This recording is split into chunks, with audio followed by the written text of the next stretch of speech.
For those of you who don't know, W139 is a presentation and production space that was established in 1979. Had its 40-year anniversary not so long ago, which is quite a feat, I think, for a place to be around for so long. And it's been a space that for over 40 years now has been providing artists time and space for free explorations and experimentation, and located right in the center of Amsterdam, which is also more and more rare nowadays in this neighborhood. I guess the main thing with W is that it's an artist-run space. I think that's really important, and that gives a lot of room for artists to develop projects outside of sort of traditional museum structures. So we're really excited to be here. I'm going to pass it over to Fadwa, who's going to talk a little bit about DIWAN, which is the initiative that we're kind of gathered around now to sort of launch and get started. Yeah, hello.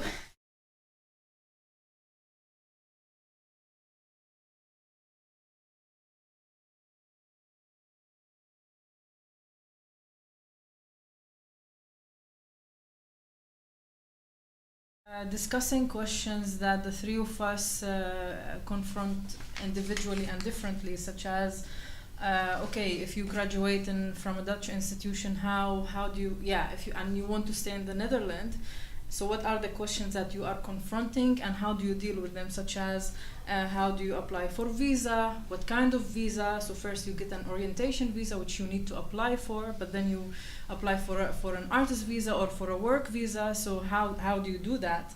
How do you become a freelancer? How do you open a number in the Chamber of Commerce?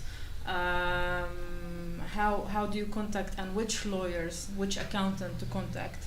And most importantly, how do you navigate the Dutch art scene? Because mostly art academies prepare you to be an artist or a cultural worker, but you're not well prepared to navigate the scene in terms of networking and expanding your professional network. So if you don't know the scene, where do you start?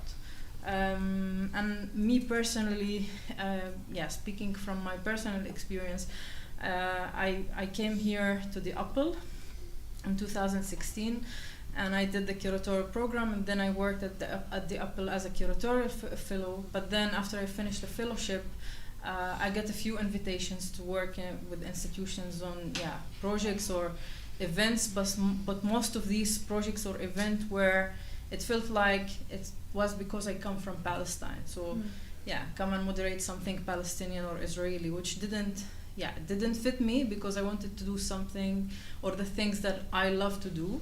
And if I wanted to do something because of my nationality, I would have stayed home. So I was wondering, if I said no to these things, and I said no to lots of things, so how would I build a career here? And these were the questions that Hilda, Ehsan, and myself were discussing. And the thing is that when I was at the Apple, when I worked at the Apple, some artists approached me to write invitations letter for them to be able to apply to artist visa, because you need invitations letter and you need to ensure a specific amount of income in order to be able to get this visa. And I found myself doing this informally, which wasn't part of my job, and I heard from many of my friends who work who are institutional workers, that they do this stuff, but informally. Mm-hmm. And the problem is that there wasn't a formal back office or address, or however you call it in English, somewhere that you could address for this kind of stuff. And people are still, people who want to stay here are still confused. Whom do I approach, and what do I do? What do I do with this? And it ends up by you using your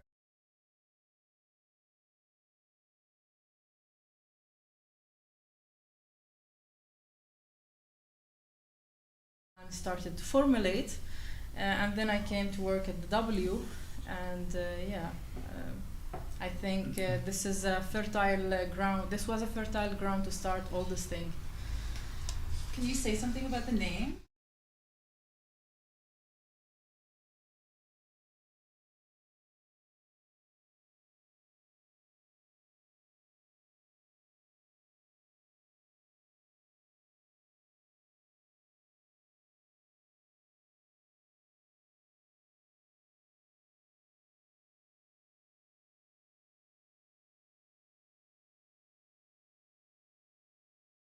chamber of politicians Yeah, or we still call it like Yüce Divan, like holy divan.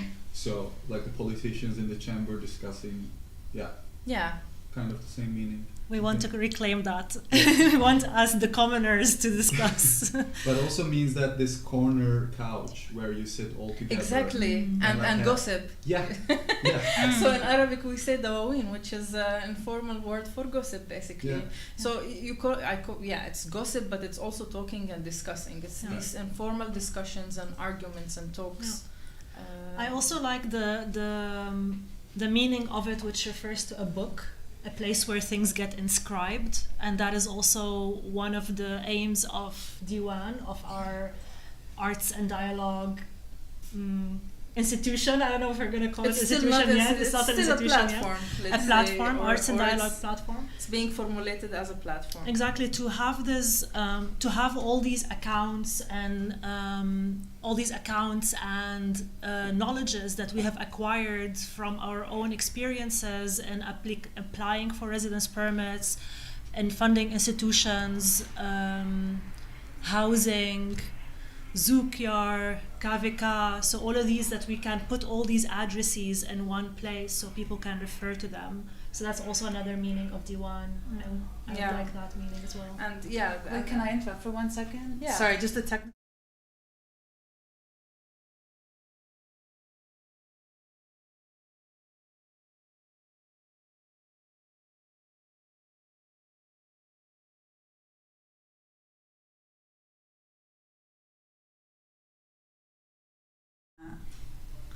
Thanks, we will have Now we're in. Okay.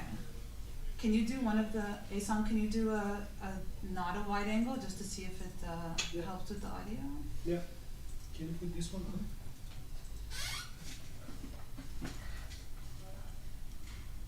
Okay. We're just testing some stuff out. If people can hear me.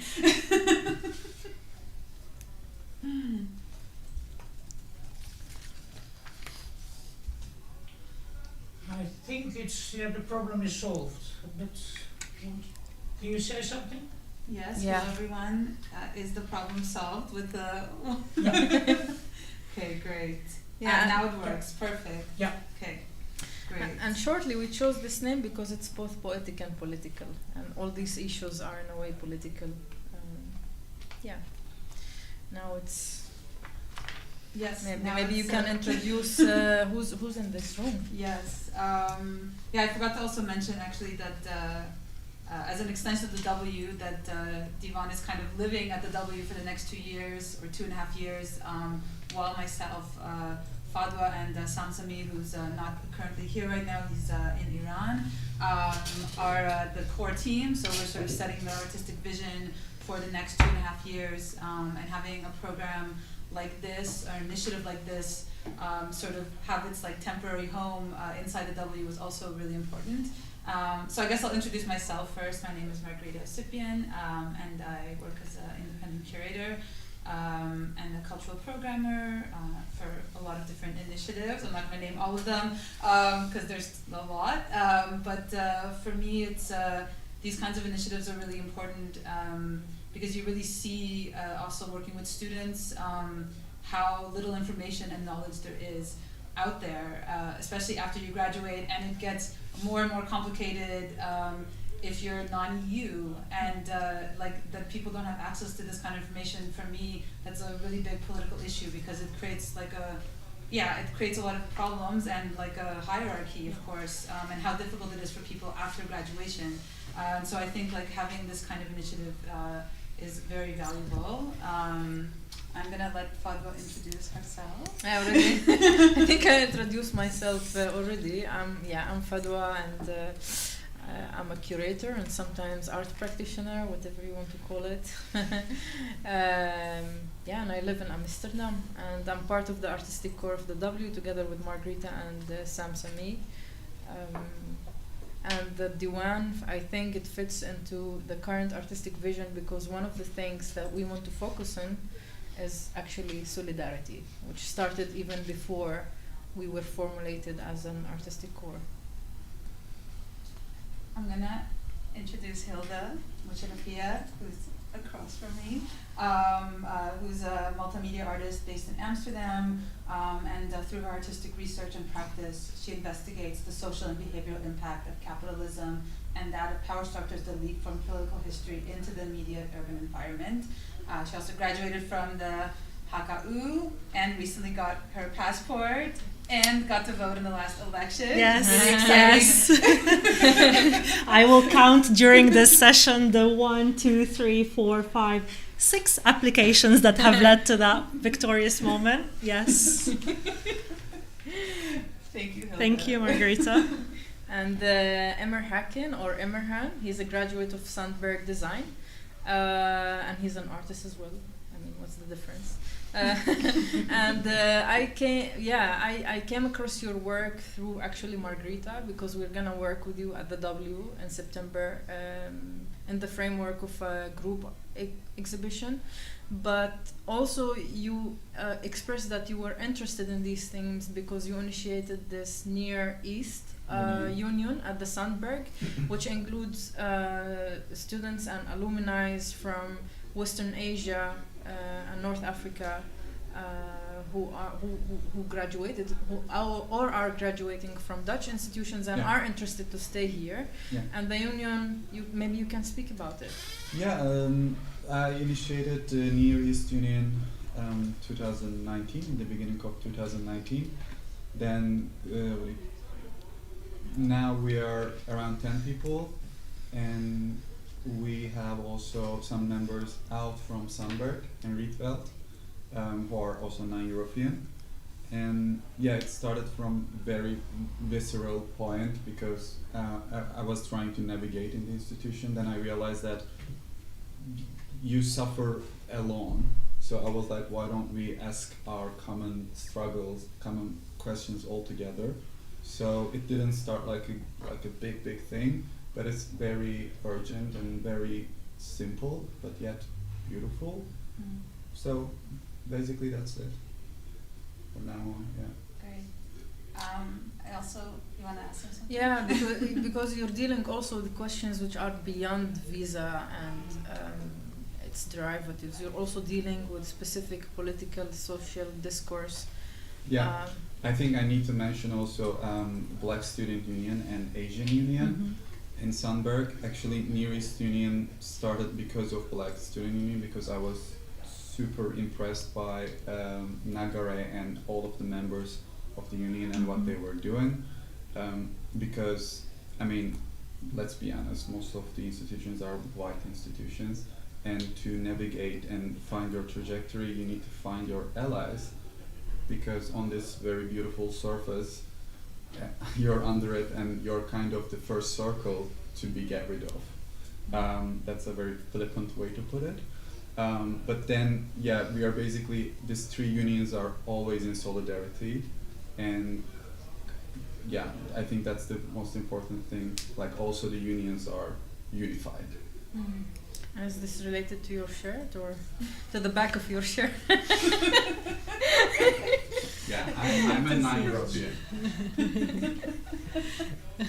Yeah, once you start as a non-European, this became like an epithet or like a nickname, because if you even wanna, I don't know, work in the canteen of your institution, you need to be European. So you start to hear that non-European, non-European, non-European, and at the end I was like, okay, what is this? Why am I lacking something that other people have it? So I think I'm kind of low-key obsessed about this term. Yeah. That's why I'm wearing it. Yeah. I'm reclaiming it. Mm-hmm. Nice. So before we move on, I just want to mention the people who are kind of behind the scenes here. We have Ehsan Farjadnia, who's running all of these amazing cameras and doing a really beautiful job. Ehsan is also a visual and performance artist who's based in Amsterdam, and also really dealing in his artistic practice with questions of people who have no residency status at all in the Netherlands, for example, and trying to tell their stories. I would highly recommend following his videos. They're always really, really informative. We have Bob Scho. I hope I said it correctly. Bob Scho. Yeah. Yes. who is running the live stream behind the scenes. Thank you so much, Bob. And Nadia, who's sitting behind me, who's also a big part of the W139, a central kind of backbone element. And she's moderating the chat in Zoom. And she'll be the one who you can communicate with if you want to say something. And I'm hanging out in the YouTube simultaneously, so you can send your things there. And I also wanted to mention that it's also really nice to be with ASON together and with Nadia, because last year when the lockdown happened, we actually organized these solidarity sessions, which was a series of events that dealt with these really urgent questions that came up for non-European like cultural workers, artists, designers, with the TOZO. So it was like this really urgent situation where people needed financial support from the government, but they didn't know if getting that financial support would actually compromise their residency status. And there was no information coming from the government and no support. And so we put on this event where we really dealt with these issues around evictions, visa status, like what kind of support you can get, what kind of unions are available. And through that, we also saw actually that there was like this total lack or a gap in access to this, because there was like, I think almost like 400 people watching that live stream, which is a lot. And then we really saw like, wow, this is so necessary. So I think that like this DIWAN initiative also really fills that gap. That's what it shows to me. So we're going to talk a bit about what we're going to do today, kind of what we want to get out of this program right now. Yeah. So we want you to share your experiences, concerns, or questions that are related to being a young or emerging artist or art practitioner or a cultural worker, especially in diaspora, so in the Netherlands. If you're not from here, I don't want to use this non-EU because it's very complicated. Tomorrow, maybe tomorrow Turkey will be part of the EU, and then this shirt will not be relevant anymore. So if you're applying for an artist visa post-graduation, which is bound by ensuring a specific amount of income and invitations by art institutions, we also want you to share your experiences or concerns about navigating the art and cultural scene in the Netherlands and exposing and promoting your work, which is a necessary element to ensure sufficient income to apply for an artist visa, becoming a freelancer, and setting up a studio practice, in addition to any other concerns that are related to living in and producing art in new or foreign cultural contexts, and that includes also being a freelancer, so applying to the opening a number in the Chamber of Commerce or finding houses. We're looking forward to hearing your experiences in this regard. Yeah, and as Fadlo kind of touched on earlier, the idea is to kind of gather these experiences and also these questions, these gaps that we sort of see between all of these systems that we're in, so that we can build like an open database that young postgraduates in the art and culture fields can benefit from, that they can access and really try to find like a kind of place to gather this knowledge, also in collaboration with other organizations. But really use this moment of you being also transparent and sharing your experiences as a way to kind of start building from there. Yeah, and this what you're saying is related to the fact that all these questions are repetitive. Of course, everybody has their individual experience, which is unique, but in the end, a lot of questions roam around the same issues. But I haven't encountered yet an open database which you can approach, at least for a first impression, for you to know how to navigate yourself, whom to ask for more specific questions. And the act of meeting collectively like this and openly discussing what are often personal issues that need to be overcome is very valuable. These processes are often hidden, which makes it difficult for us to learn from one another and exchange knowledge in this regard. So I think, again, like an open data source, open database would be the first step for us to navigate these questions. And some of the long-term goals are to also create more events in the future where we invite specialists like lawyers, accountants, fundraising experts who might be able to help more directly with specific questions. And what is most valuable is creating a kind of personal network which will come out of these kinds of events. So meeting other people who are going through similar experiences, because like Fadwa just said, it's like often it's something that you kind of maybe can even have like shame around, right? Like all of these kinds of things that you're like, this, I'm going through this and this other person is not, and you don't know who to talk to, and really being open about these kinds of things, open about failures, open about sort of barriers that we're encountering. Just the act of that transparency is really important. So I think even just this moment of us kind of sitting together and with all of you who are joining us online is already starts building towards that just by being open about these kinds of issues. Yeah, and in the overall and in the long term, I hope not very much long term, DIWAN aims to establish and develop a back office. I don't know if you use this term, but kind of a back office or central support system or a local central support system that gives support and guidance related to issues that we just discussed. Super.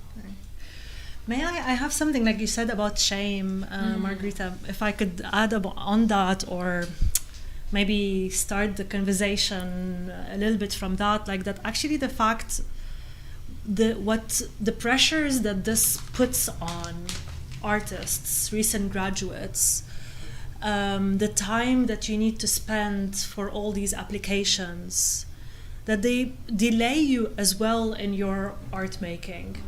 That they are, it's like, what have you been doing for the past 6 months? Calling, like being on the waiting line of I&D, really. Yeah. And other thing that you mentioned about housing, that you want to be having your studio, you want to be, putting your practice outside of the university workshop space, but actually that's the same as your bedroom, little tiny hooks of spaces that Amsterdam calls houses, and it's quite embarrassing, or you feel inadequate maybe in comparison to where have you been before, and like bigger houses perhaps, or cheaper houses that that's where you can be working with shared spaces and you don't have access to those affordably. So it does cause, I'll say, like from my own experience, it does cause a lot of stress and also reconsideration of, at some point, why am I putting myself in all this situation? Why does it have to be so hard? Yeah. I have all the tools supposedly to start up my practice, but I still have to do so much this bureaucratic steps, and housing and studios, and you feel like you're being delayed. So it refers back to the hierarchy. Like I feel like you start from, you graduate and you're like need still to like start from below, while everybody else, the European is like already situated and comfortably networking. You need to pay emotional labor also. Like all of this work, all of this unpaid, of course, and emotional labor. And I think when we are talking about shame, I want to touch upon guilt, because after I came here, guilt was more than shame in me, because I was constantly also thinking about, okay, now I left Turkey, so I'm in this utopia, everything is perfect, democracy, la la la. But then I was also struggling with the idea of like, what am I doing here? And every time I pay this emotional labor of like looking for a house, how to pay for a lawyer, like what am I gonna do with this? Then at the end of the night, I was always thinking about like, why am I doing this for? For what reason? And then you need to have your artistic practice, and you need to have your freelance jobs to support your artistic practice. But at the end of the day, I literally have maybe 3 hours to think about my artistic practice. And then the question for me always came back to the educational institutions. Like, let's say there is a European person and a non-European person, and do we take care of them equally? Or can we talk about equity? Because this person is coming to the classroom thinking about the fluctuating currency in their country, or like something much more complicated than another person can imagine. And in the same room, they're coming and they're welcomed by the same curriculum, So is this academy taking care of me, or am I only supposed to talk about my suffering? Or you're also constantly need to be the vulnerable one, and you need to be also highly open about it, but then it's never compensated.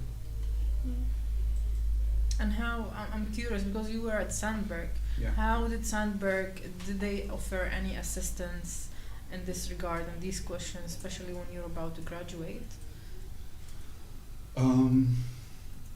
The just like any institution, it's not perfect, but I think that's where the unions come to the scene. And I don't mean unions as like a professional setting or something, but like if you see someone is struggling with their financial issue, then you can unify and think together about it. And when this issue is solved, then you need to find a way to inherit this knowledge to another person who might need it in future. So that's why I think this is very important for me. Because you cannot expect an institution to help you because they have never been through what you have been through, right?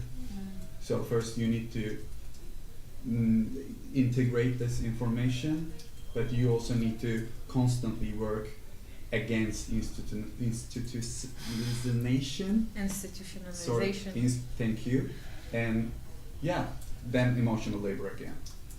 Yeah, which again puts you in this vulnerable, shameful sometimes position, because you need to act as an individual, and the ironical thing is it's not an individual problem, it's a collective problem.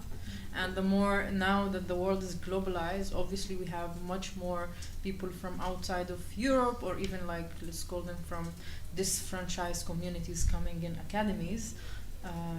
It's becoming more and more, we hear more voices, but still this individuality is making a problem and expressing these problems. So, yeah. But I think like in front of the system, if you're acting individual, then you are way more vulnerable, because then you are less visible, less hearable, and I think that's why people need to also act together to show the student body, like, we are here and we are struggling with this, and there will be a lot of people coming to your institution. So you cannot just email me individually and say that we have this option to solve your problem, because there will be 50 more.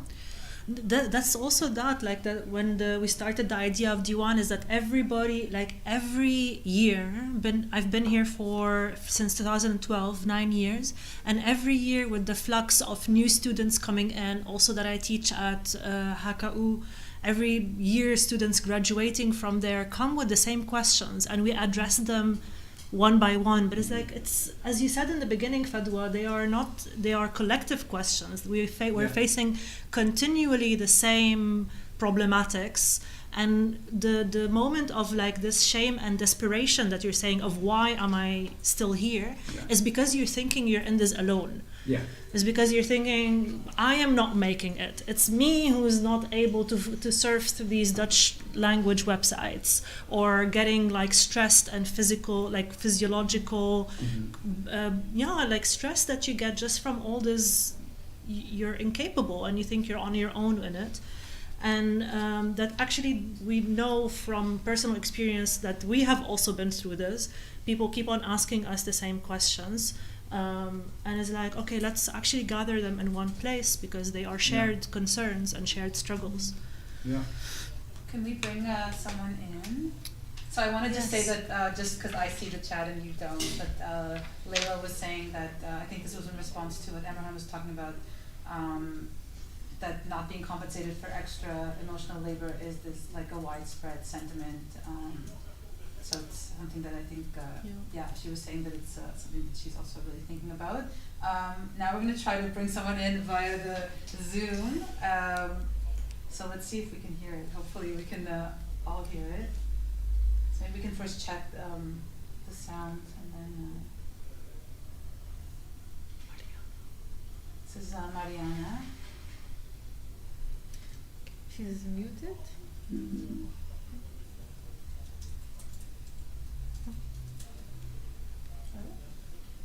The thing is, I get a lot of reflection, so I cannot really see the face of the person.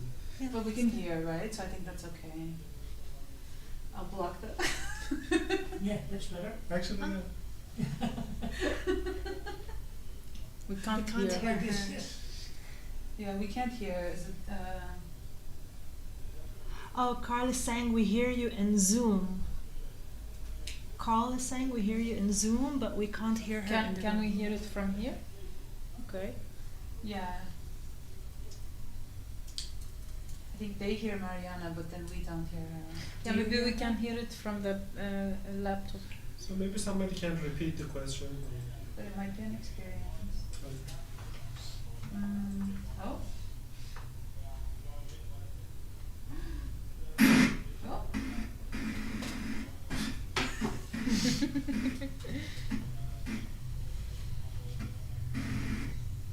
Oh, yes. Okay.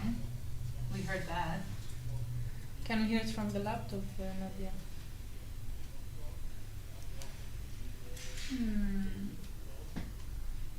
Margarita, are you also in Zoom? Oh, no. Maybe from your laptop we can hear it better.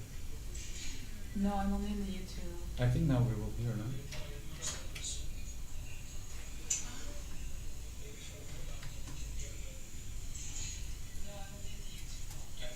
Maybe you don't have to have that one open now because I'm watching your one. Okay. But now, because now we hear that and you don't. No. I think we just want to be able to hear what they're going to say. Can you try talking?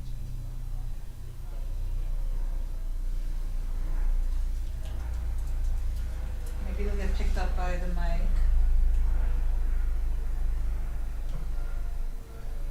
No. Maybe they can write. No, it's better if they speak. Oh.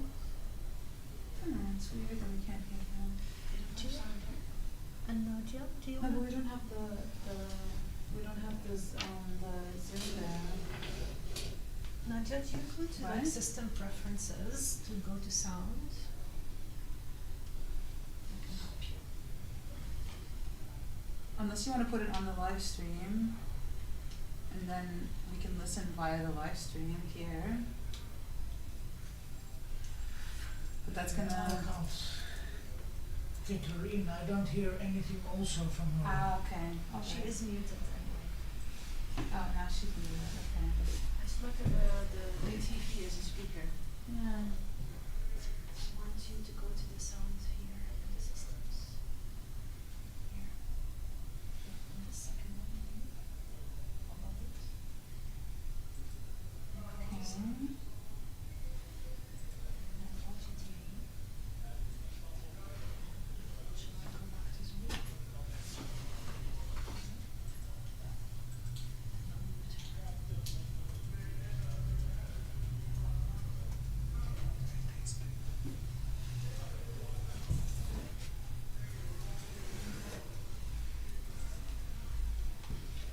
We're just trying to solve the Zoom issue. But in the meantime, maybe we can continue a little bit while we get this sorted out. Because I think Nadia also can't hear. Well, there was a comment from Miriam, every blue letter I receive takes a month off my life expectancy. Yeah. They ask for so many documents that also you don't know what they mean, like from aangiftes. Sometimes they ask you for jaaropgave. Did you like it's a yearly income statement, but it's like not even, you call the belasting, it's not even out yet. I'm like, it's not even out yet. How can I get this to you? It's not, I can only get it a year later. I cannot. So the list of documents that you need to provide is if you receive the letter, you get 1 month deducted off your life expectancy. You look at the list that you need to make, that's like 3 months additional. And that's like, you put it on, you procrastinate it, it hangs in your stomach. Still. Yeah, and you don't really know to expect that. I think that's also something where you're just kind of figuring things out as it comes to you. And you're like, oh God, now I have to provide all these documents, and now I have to do this. And I also just had to do a the yearly income thing. To get out of to get exempt from the one of the Berkering tests. It's always my goal to get exempt from as many integration tests as possible. And what did you have to do? So tell us that experience.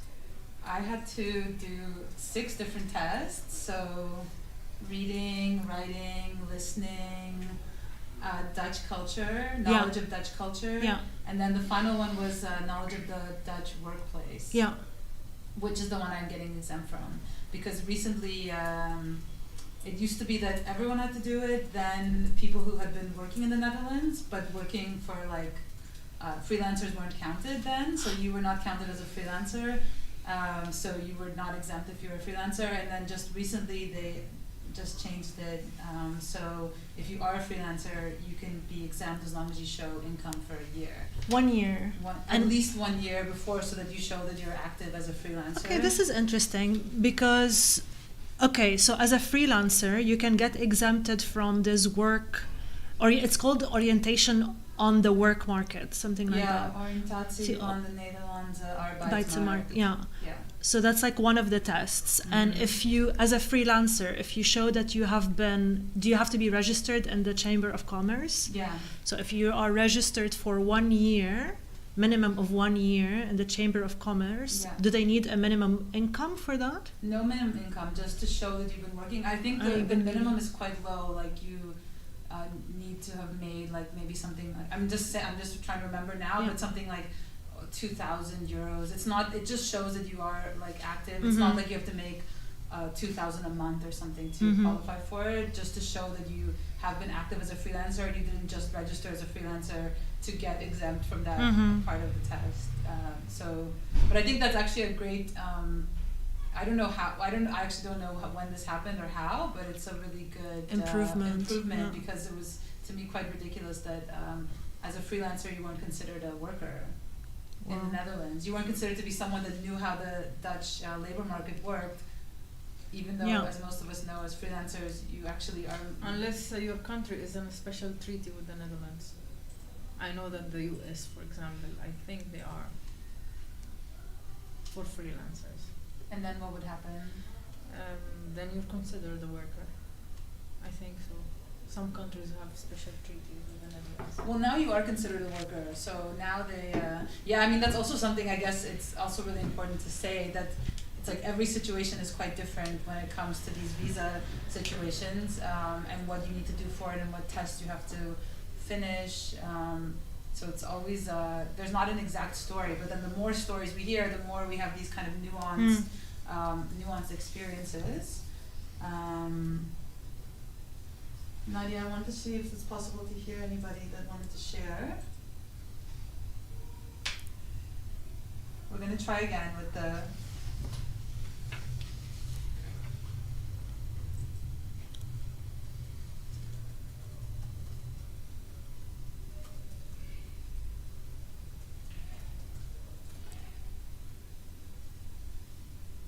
Maybe change the audio to your computer.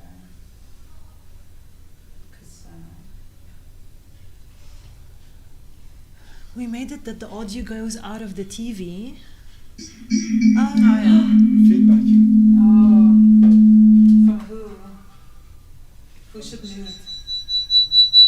I think there. Is it coming from screen? Mute feedback from the TV. A little bit softer here. Can you hear it from your mic, not from Hilda's? Everything is off here. Yeah, because HDMI. No, but from that computer.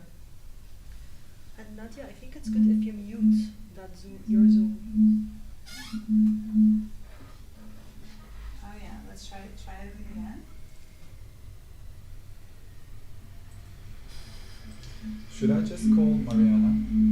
Oh yeah. Okay. That's a smart alternative. Is better?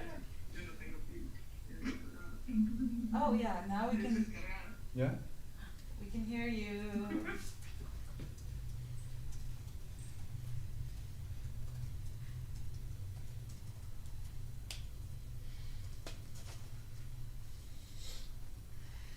We almost there. Silent.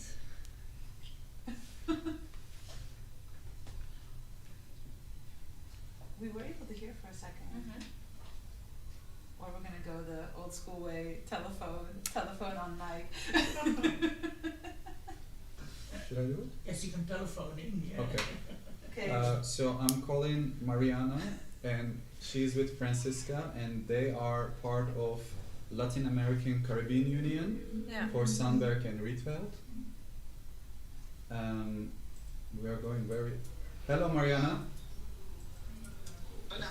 Hola. I'm gonna put you to microphone now. Perfect. Hi. We kind of wanted to share. We are working with Francisca in a solidarity guide for non-EU students. Currently, we are in a phase where we are interviewing alumni and students in order to recollect stories and tips regarding more or less what you have been doing.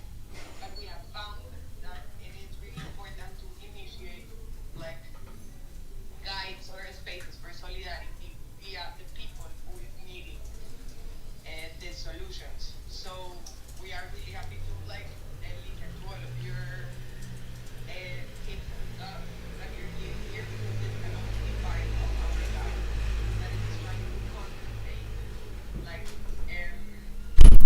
for non-EU students to navigate the Dutch institutions and the Dutch bureaucracy. So we can also share it with you for further things when we finish it. And if you have any tips or any recommendations besides the things, this document is going to exist and it's going to be accessible for any type of person who wants to look for it. I think this answers to our first question, coming back to the first question when we were talking about why this information is super hermetic and staying in the loop of individuals. So thank you so much, Mariana, and it's and also Francisca. It's great that you started this, and I believe that you're going to Can you nail it. summarize? Because I didn't hear. So Mariana and Francisca, as part of Latin American Caribbean Union for Sandberg and Rietveld, they started this database where they're collecting information from alumni, and they're gonna compile this information like experiences, and they're gonna make this like an open source thing. And at this point, they're asking us what would be your tips or suggestions, recommendations, and they also would like to share this with you, with DIWAN, I reckon, and when it's out there. So if you have any, maybe we should talk about like how to make an individual knowledge impersonal, as a means of sharing it. Yeah, I think soon we will have more information about DIWAN, including email and contact information on the website of the W139. So we can, and hopefully, the restrictions will ease, so we can meet also face to face and start something up in a collaborative format. I think I was also thinking about why this information always stays individual, and the thing to think about is like once you kind of solve your problem, there are like more problems coming in your way, so it's also another kind of uncompensated labor, right? So maybe that's the biggest reason why people are already burned out, because of having the 6 letters in a row, and then maybe that's why they are like, okay, if I'm gonna do it for myself, I'm gonna just leave it there. So what Francisca and Mariana are doing right now is like, it's very, very necessary right now. So what 6 letter were you speaking about? Like all the letters that you get from the Belastingdienst, IND, gemeente, pam pam. But also the other question is, if Latin American and Caribbean Union is going to put this open source out there for let's say Sandberg and Rietveld institution, is it going to be compensated? Is Mariana and Francisca's labor going to be compensated? Of course, not just because they're asking for it, but I know that these 2 women is like also hardcore busy, and doing this voluntarily is like another layer on top of Yeah. the situation. Yeah. And this is what happens as well. Like when Mariana was speaking, I in the background was like, yes, let's collectivize and bring also those experiences and strategies of, facing these systems. And I really believe, like, if we, especially now that we would be hosted for 2 years in W139, then we have this platform to amplify our voices, and that we could be in a way that it's not regional, like just based on nationality, that because then we're falling back into tokenization, not only Sandberg, or not only not- it's also not only Yeah. Sandberg, sometimes also not only just like it can be autodidacts who are as well struggling to, like, that's even harder, no? Like you don't even have the educational institution to support you or to validate you in any way. I think like I still do this labor to this day. We're all being unpaid for this, but I think the more we share it, then it's less on each person alone. Yeah. We divide it. No, we divide this labor, and I like this idea because of how you had Emirhan, how you had in the Near East, like West Asia, North Africa, Union, and Rietveld, and this Latin Caribbean. I think there is, although I would like it to be all non-European because it's so much shared struggles, especially South Globe. But I do recognize a certain specificity, one in terms of relating to somebody from a particular region because of things, burdens, political burdens, financial burdens, social burdens that we have that do vary from a place to another. So it does help that, let's say, DIWAN would have, or this platform would have, oh, okay, there is that. If somebody comes, oh, there is this Latin Caribbean, you can talk with them. We can also be distributing this, because I do think there is like an importance to this like regional knowledge. I had specific things to do being from Lebanon. I had specific papers to support or to provide from there with the ministries of foreign affairs, with the consulate there, with a certain sheikh who had to say that I'm unmarried.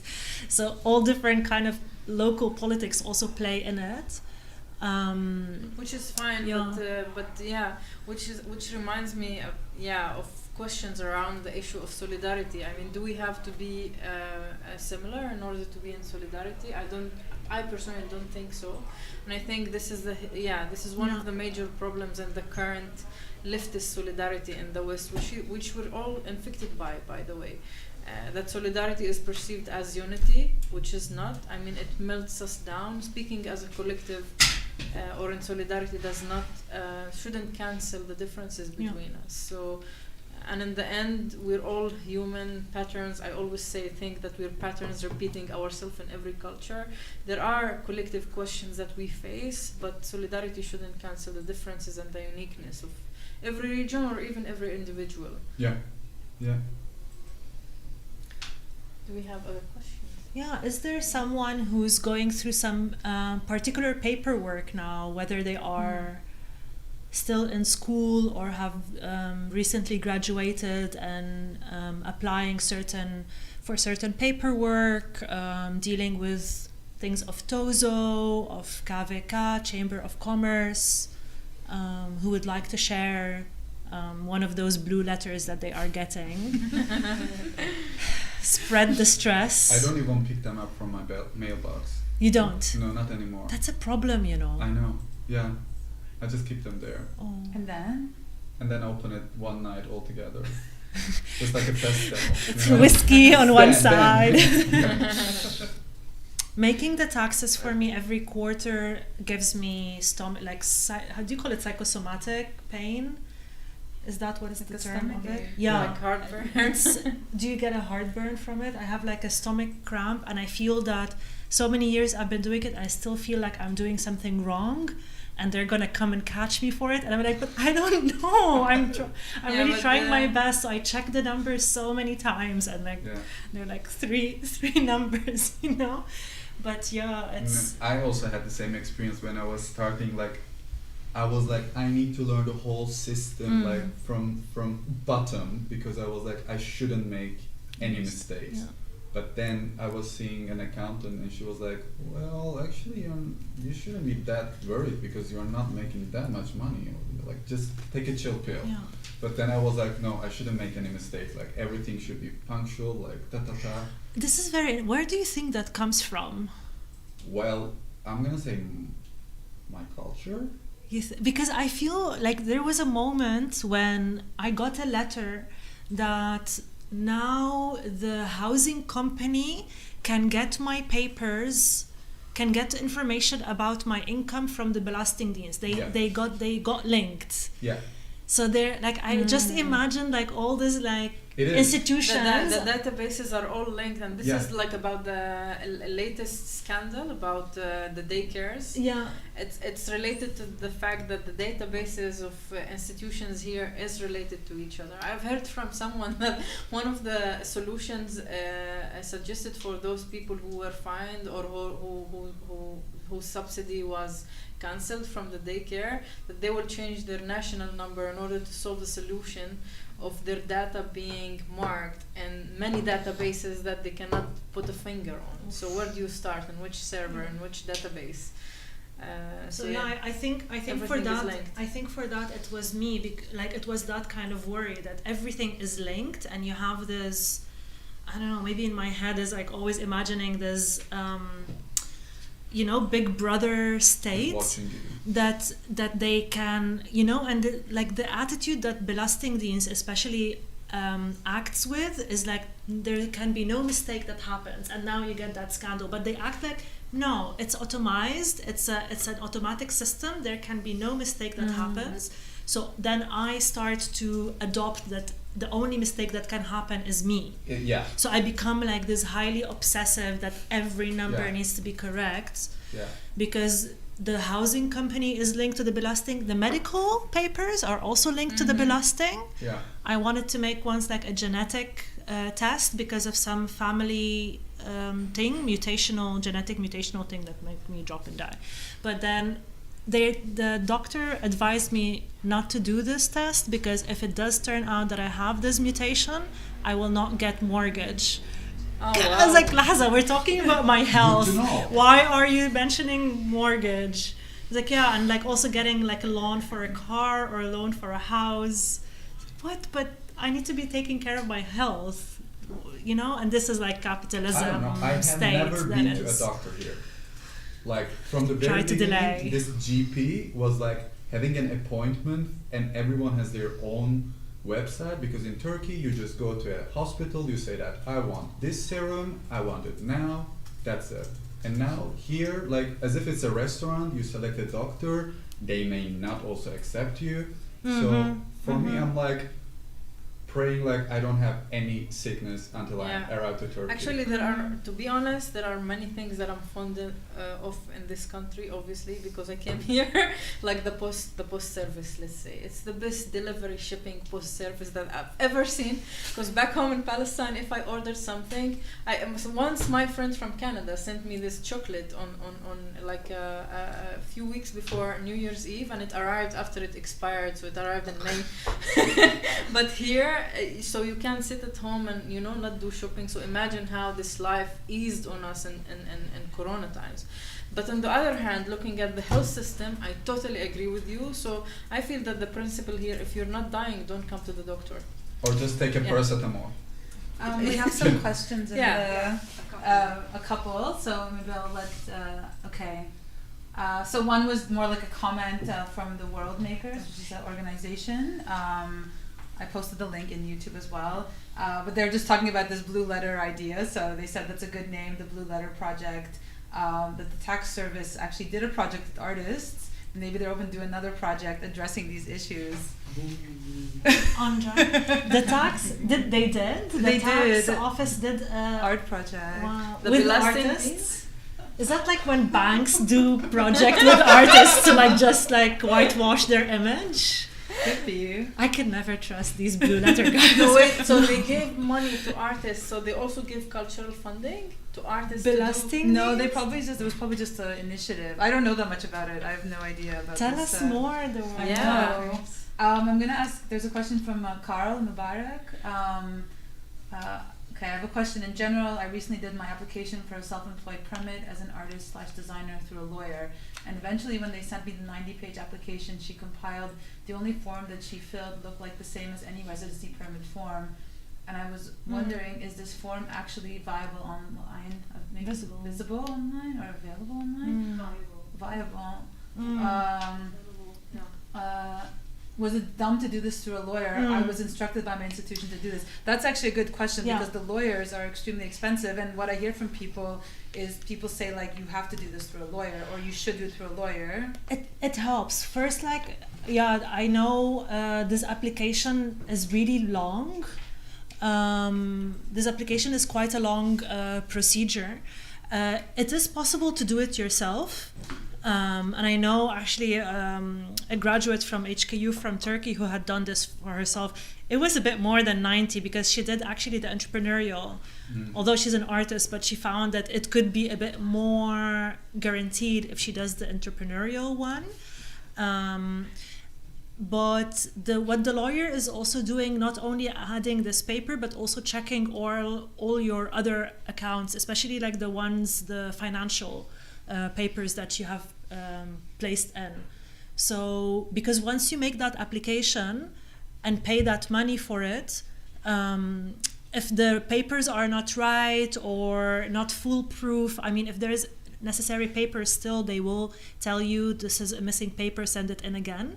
But she will make sure that it's like foolproof, that you didn't like put yourself in trouble by claiming something that will hurt you.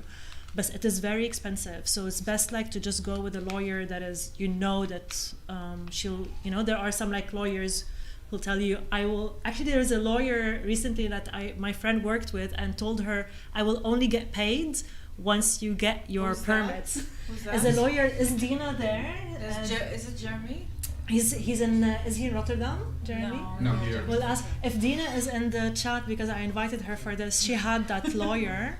Dina, are you in the chat? Dina, we will share on the database. We will share this lawyer because she paid, like he said, it was 100 and also it wasn't very expensive. And he told her, I'll only get paid when you get your approval. And she did get her approval. That's also so that's really one good point to numbers. include names, recommendations for accountants, for lawyers in the database. Good luck, Carl. I hope you get it. I hope Carl gets it. Yeah. I mean, Carl is also. Carl is someone that I know very well, and also a friend of mine. Oh, woo. But Maybe that's Mariana. I think it's also. There's a lot. Need doing. Need doing. Asan, don't lock yourself out. Lots of interjections in the live stream. No, I was going to say that a lot of also how successful you can be depends also on the kind of network you build before, like while you're even in school. Then you have these kinds of connections. Maybe you do an internship. All of these kinds of things because. Like I remember, Carl was telling me that he already like a few months into your Zoekjaar, so this 1 year that you get after graduating, even just a few months into it, before you even had time to kind of get settled post graduation, you already have to start thinking about like compiling all this documentation to show how amazing and great you are and all of the projects you're going to have in the future. And it's, when you really think about it, it's completely absurd. Like and how someone is expected to do that. It's very destabilizing. One of those things that they mention in this artist visa is that your work needs to be valuable for a Dutch art market. Yeah. Define that. So you're like just graduated, you're doing your thing. And you need to like project what kind of work you need to be doing so that it would be viable.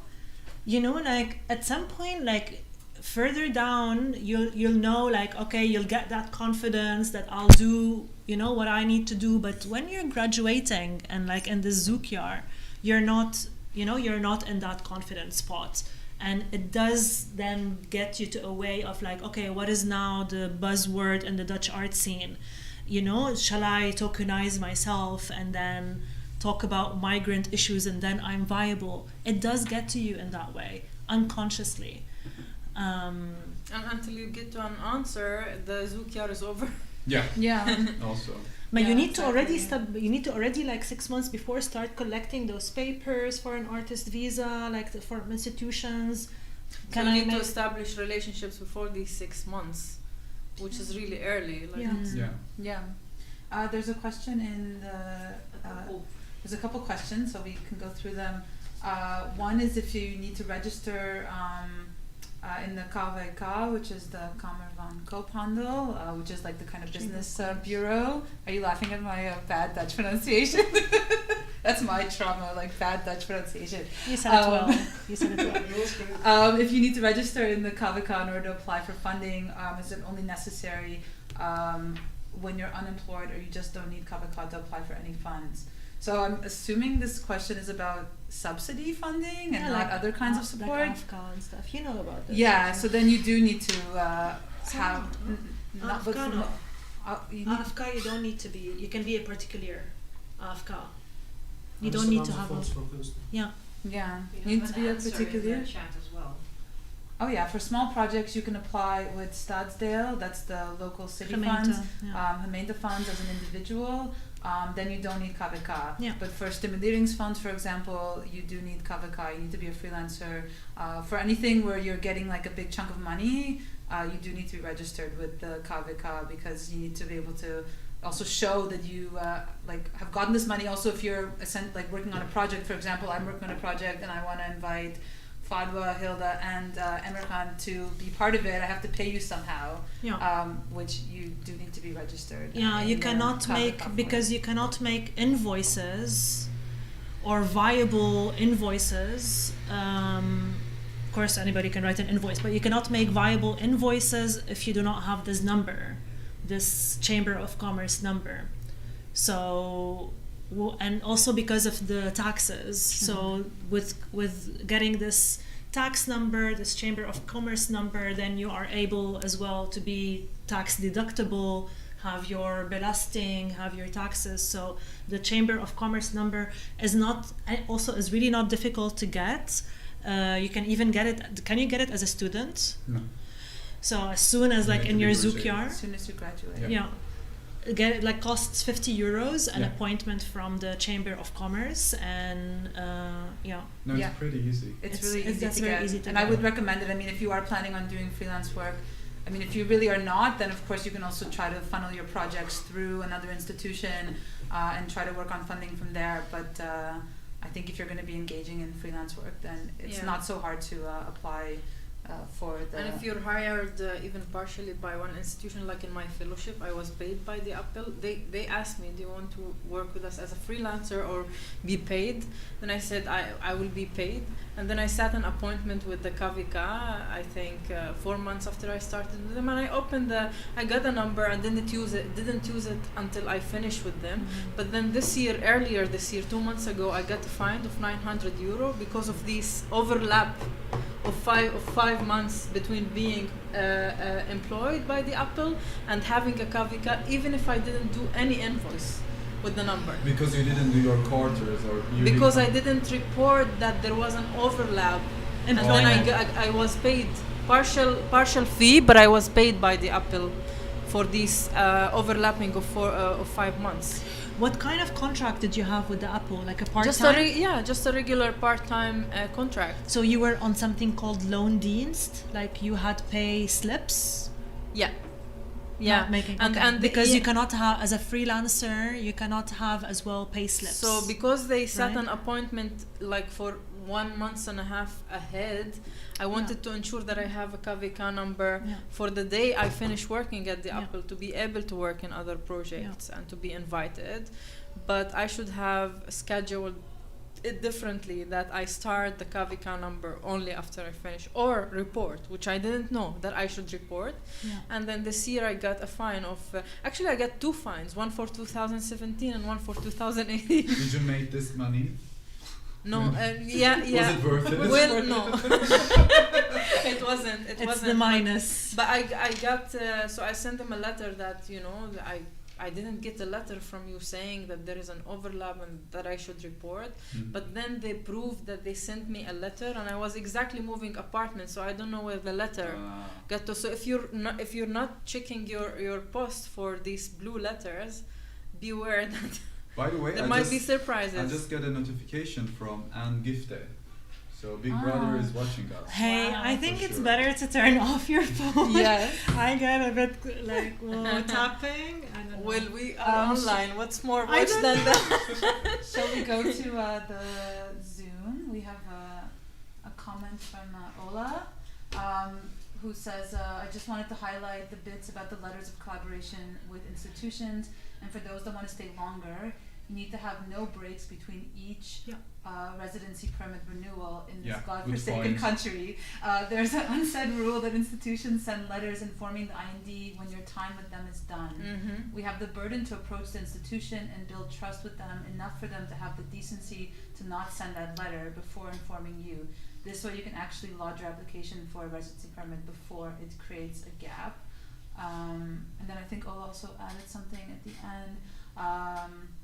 For a work to be considered valuable for Dutch art scene basically means you need to be funded through public money.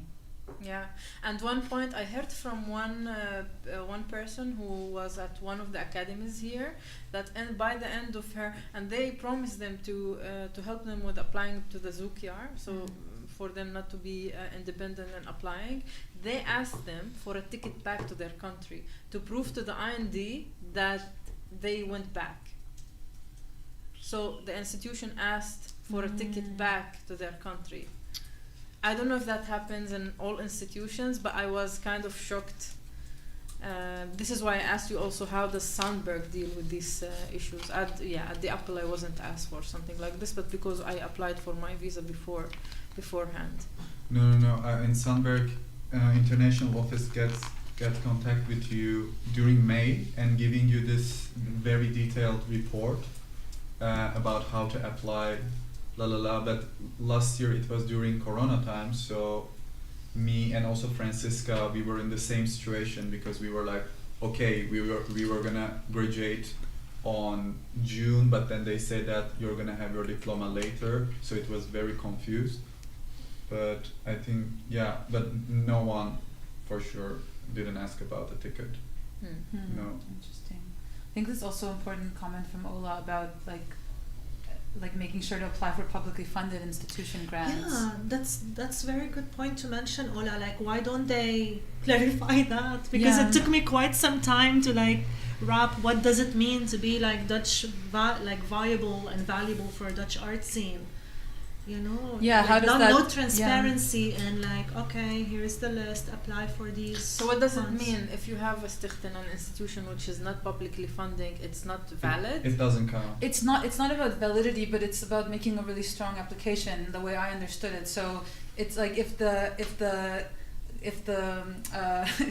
IND is the one that needs to say, oh, that cultural institution is valuable, they say that by saying, oh, it's government funded, therefore it's valuable. So the value of it comes from the fact that that's how I kind of see it, because when you look at the IND, it's not sort of people who are so invested in the cultural scene that they understand exactly what is valuable or what is not valuable. You have to kind of prove that to them. So that's why I think this notion of applying for things that are government funded, it also kind of props up these institutions as being validated in the eyes of But how do they know? So it's in other sectors. I know people who come here as expats, workers.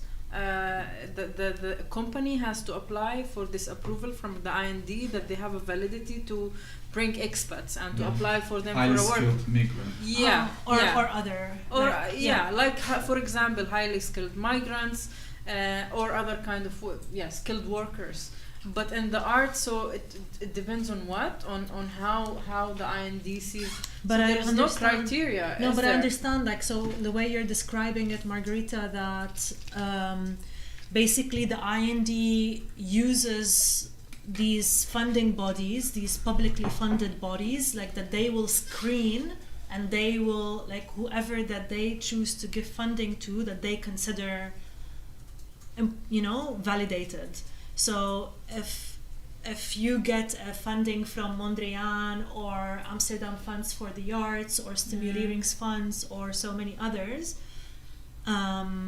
But then the also- IND thinks, okay, you've already been screened by these, your work is validated, or the value of the work is like looked, that okay, you can go and do this work, so that we also trust you, because as you say, the IND doesn't have like a cultural expertise saying, oh, this work is interesting. Yeah, exactly. I mean, it's also not about necessarily just the funds, but working with institutions that are funded. So, for Correct. example, like doing an exhibition at W139, you can then get a letter because W139 is funded by the government. So it's Like this trickle. And let's say if an institution which got money from Amsterdam Funds for Amsterdam Funds for Kunst or Mondrian or I don't know the municipality, but they got defunded because the cake of funding, institution funding is getting smaller, then what are they considered?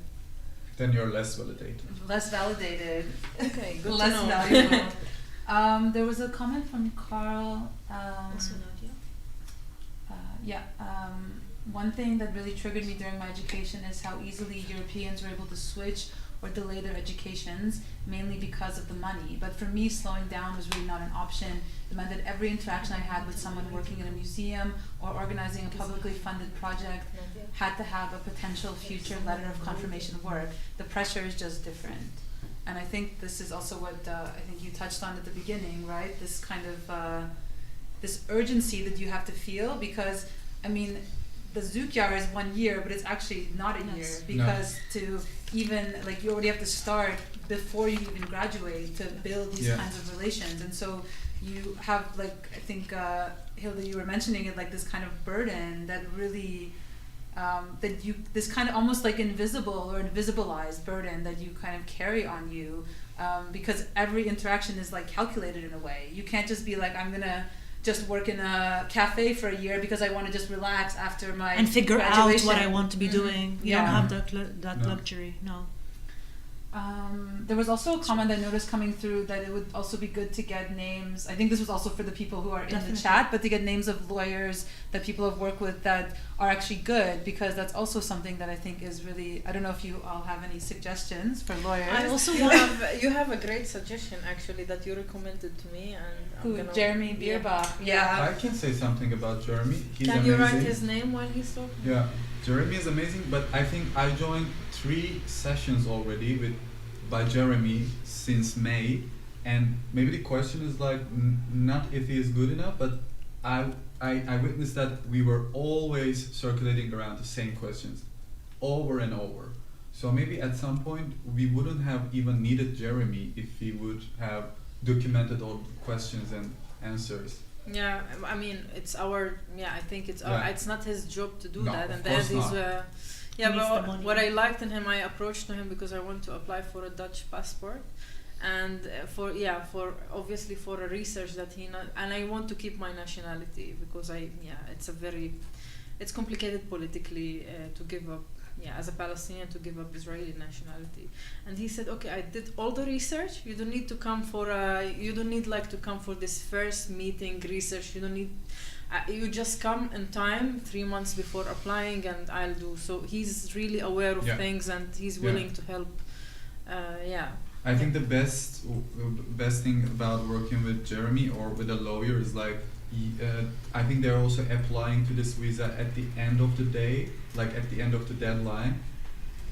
So they will be sure that then if you get the visa, you're gonna have more time, because when they're applying, they will be sure that all the documents are completed. Mm-hmm. So there won't be any bouncing back from IND asking for another document. Otherwise, you wouldn't have time.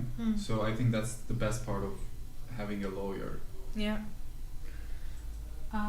There's a few other comments I wanted to bring up. Some of these are from a little bit ago, but I think it's nice to bring them in. Yes.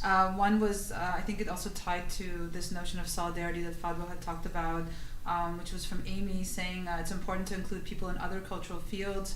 I went to Sandberg, but I come from a music background, and I know a lot of non-EU musicians who are also very lost on these issues. Yeah, so I think it's also the question of like expanding these categories of cultural workers and who is in that category, who fits there.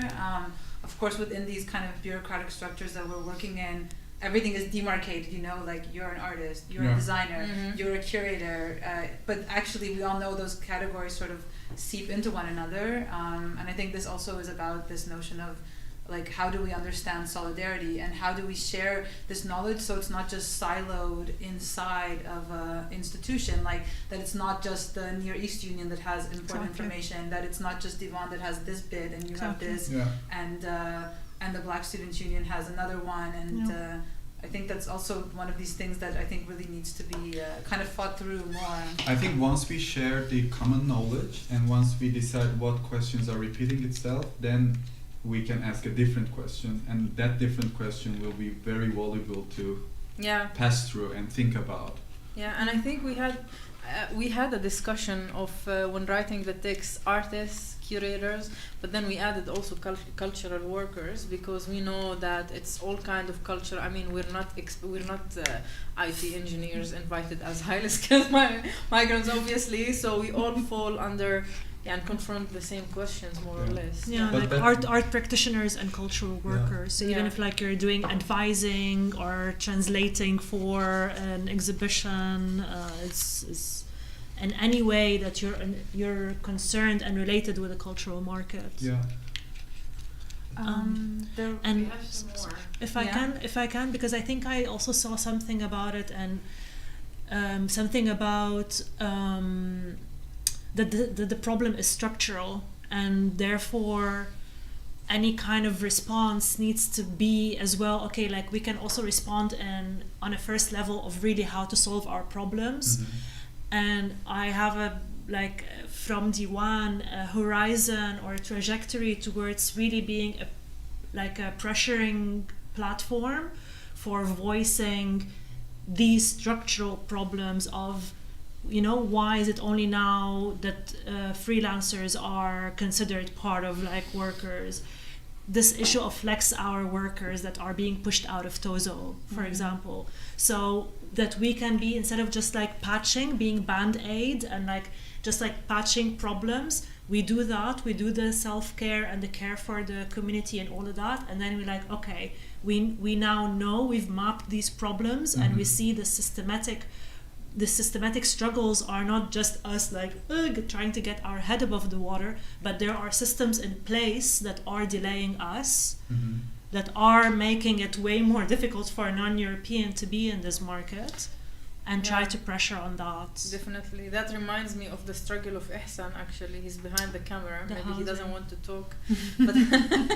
But last year with housing, because he was in the anti-squad, which is the anti-crack, anti-squat, where they give you apartment for a specific for specific time. You're not being told if you can stay in this apartment for 1 month, 2 days, or 2 years, and they give you a notice out of a sudden that you have to leave.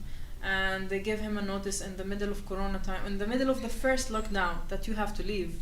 And it's not that his apartment was kind of sexy in the middle of the scene. It wasn't the New West. Sorry, Ihsan, I have no problem with the New West, but he had to leave in the middle of Corona times, and he started sending letters. And then maybe you can tell us about it. Behind the camera? Yeah, come take the microphone and. Yeah, it's strange to talk behind the camera. It's strange. Yeah, so come in. I don't know how to do it even. And also we leave some time just like for people towards the end as well. Yeah, can I have a camera maybe? Ihsan is like multitasking here. Come here. But this is strange, I cannot stand here and talk. Maybe come to here. This was a strange invitation in fact. Yeah, because it's a very important point, housing. Yeah. Now Bob is in a double position here. Double position. Yeah, sure. Yeah, thanks Bob. Yeah. The story of eviction during Corona, yes. That was a horror story, and yeah, you told the story till I start writing letters to the housing corporation, and they said they cannot help. And then I wrote a letter to the anti-squat organization. They said, sorry, can't help. And then I wrote another letter to the municipality, and they said, actually they didn't say anything. And then I received a phone call from the homeless shelters, and they told me that the shelters are full, Oh, so they wow. cannot help either. So I was like, okay, how did you get my number? They said they received it from the municipality. Okay. So then in that time I decided to actually start vlogging and going open about it, and I knew also some politician in the municipality, especially the one from Bayern, Jay-Z. And yeah, they actually picked up the case and they start going behind it, and then some journalists picked up the story. There is a union that is called the Union for the Precarious Living, that is actually also initiated by artists. And they picked up also the case because I was making the videos, so there was a hard proof for what was going on. You were also posting them to Rietveld. Yeah, I was Yeah. All posting. institutions, Yeah. all Yeah. institutions that you've ever worked Yeah. with, Yeah. to implicate them as well. That Yeah.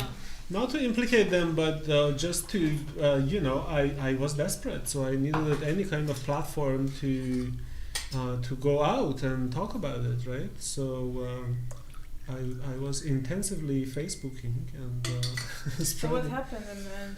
In the end, is that the first time that a article published about it, the housing corporation, they came to me, and they didn't actually came to me. They went to the journalist, because the journalist get my story and then goes to housing corporation to check if my story is correct, right? So when they checked with the housing corporation said, no, well, we give him another month and a half. Did they? No. They did. Well, No. I mean, if it was written in the article, so they Yeah. cannot deny it anymore, right? So that was a savior for a month and a half, and then of course, the new time comes, right?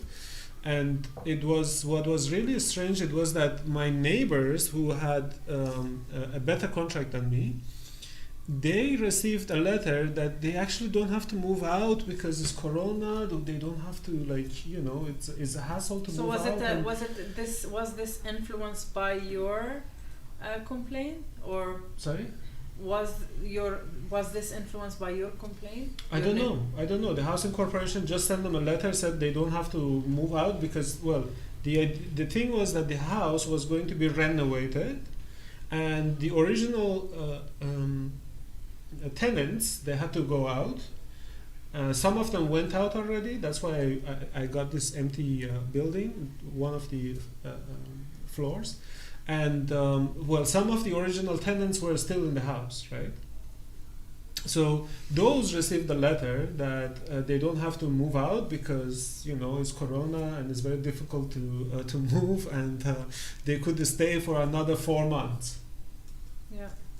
And when I received that letter, I was furious because, okay, so why they can stay for another 4 months? Why do I have to move out in the middle of the Corona? This is like treating, too late. Is this like a rhetorical question, or you really don't know what's the reason?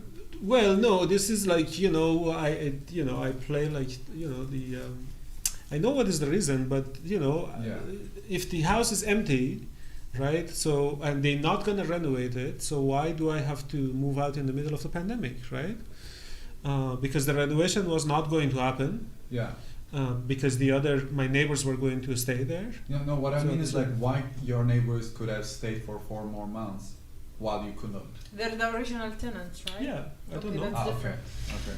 But I then don't know. eventually they Eventually, wanted to- so when I released this letter of my neighbors, another wave of campaign came out. Another journalist came to me and started writing another letter, another article, and then I got 1 more months, and the promise that they would not put me on the street. So I was really happy. So I thought I'm gonna receive a contract from the housing corporation, which means it wouldn't be temporary, right? You will wish, and no, they didn't want to give me any kind of contract. So they said no, you will receive another contract with the anti-squat. So then the anti-squat was calling me. I was rejecting their offers because I wanted the offer with the housing corporation. And then in that moment, that lady who was sitting there called me, Nadia, and said, "Hey, I know from some people who are looking for a housemaid, and they have this amazing situation that is a very nice contract and is a permanent contract, and they are looking for someone. I'll do a good word for you." So then I went there and I actually applied, and I had the talk with them, and they accepted me. No more anti-squat. No more anti-squat. I moved out. Yeah. But what I like about your story is that you structurally addressed actually the problem. Yeah. And apparently putting pressure publicly makes corporations and structures feel scared. No, absolutely. This is what because I was afraid of coming out with, it sounds strange coming out, but I was afraid of going public with my story because of, shaming, and many people shame me. It makes you vulnerable. It makes you vulnerable, and people came, some people that I was working in their institution, I'm not calling names, but they came to me and they said, "No, you chose for it. You knew that you were going to be on the street. You chose for it." During Corona? Yeah. And if I had the choice... From art institutions. Let's not get into that. Okay. As if I had a choice, right? As if I had a choice, then I would have a villa in... Yeah. Nobody would live in an behind anti-squat Fogel with Park. choice. Yeah. So it's basically victim shaming, and I was afraid of that kind of things that would come out. That's why it was very difficult to go public, with my story. But the thing that they told me, especially they advised me from the Union of Precarious Living, it was like, no, if you don't have a hard fist on the table, if you don't go public and shame them for what is happening, they just like you are one of those names, one of those files. They just like pass it on. And it is true, I am still receiving phone calls from anti-squat people who are getting evicted, but they're afraid of going public, are afraid of talking to journalists, and that's what's happening. They're just one of those files that, eviction, all right. Well. So we should connect as well with the Union of Precarious Living. I would definitely say so, and these people are also doing most of the things voluntarily. And you could join them and also work for them. But that they give advice on, like, if you're being evicted from anti-squat. Yes. Okay. So we can also have that name in the chat. Yeah. But the most importantly is to speak out, speak publicly about it, and be very precise. Because what is it in Dutch? This precarious Yeah. Oh yeah. Woonvormen. Woon, precair, woonvormen. Okay. Bond for precaire woonvormen. Yes. I got it. Thanks. I'll put it in the. Okay. There Thank were you. some. Yes. Thank you. Sure. It's nice to see you on the other side of the camera. I enjoy it. I enjoy talking, but now I go behind the camera. Next time you'll be moderating. There was some nice comments from Ola, and then I'm also going to bring some stuff in from the YouTube. But Ola was saying even the lawyers can't fill all the gaps. You need someone who you can sit down with who will think outside the box. Some of these lawyers have never dealt with your nationality and so have no clue of the obstacles that come up because of where you are from. Ola also mentions that you cannot get funding from Mondrian funds without a residency permit. So people need to know there are traps. You need to check if you're even eligible for the public money. The IND sometimes cannot keep up with how little sense stuff makes. That's Ola, you understand the struggle. Yes. Yeah. Ola And- has been here long Oh enough. yes, and Ola also is saying that her first application got rejected while the Dutch embassy in Chicago was showing her work as representing the Netherlands. It's shame. It's shame. And also with Ola, I'm just gonna divulge a bit, but we were working together, and I was editing a text that she was writing while all this was going on with her, and it goes back to this question, like how much mental space this takes up, because most of our conversations were not about the text. We ended up spending 1 hour talking about like all of the visa and immigration issues, and then we would maybe get to the text that we had to actually work on, that she would then get paid for, and that I would get paid for working on. And so I think it's like, that is like a really good example of how these, like, it's also really absurd. I mean, I was also like, in a way it was just like this kind of situation you're in where you are doing something that should be something that validates your visa application, but then it also creates all of these complications that you maybe can't even travel there because your visa is rejected and you have to appeal it, all these kinds of things. But Ola has definitely been there before. Carl also mentioned something really important. I think this kind of conversation has the potential to turn into a growing / changing public repository of information, and maybe a forum that might eventually become better than a lawyer.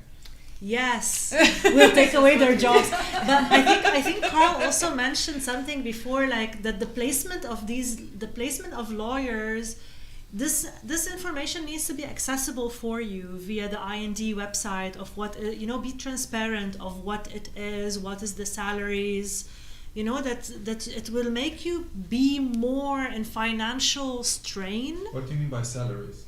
Because not salaries, incomes. I'm sorry. Like how much income you need to be making. What are the the accountant? Because there are so many things that the accountants know. Yeah. Things that the For lawyers income know. tax and Things that everything. lawyers know. Things that accountants know. And it's like, put them on the website. Be transparent about these.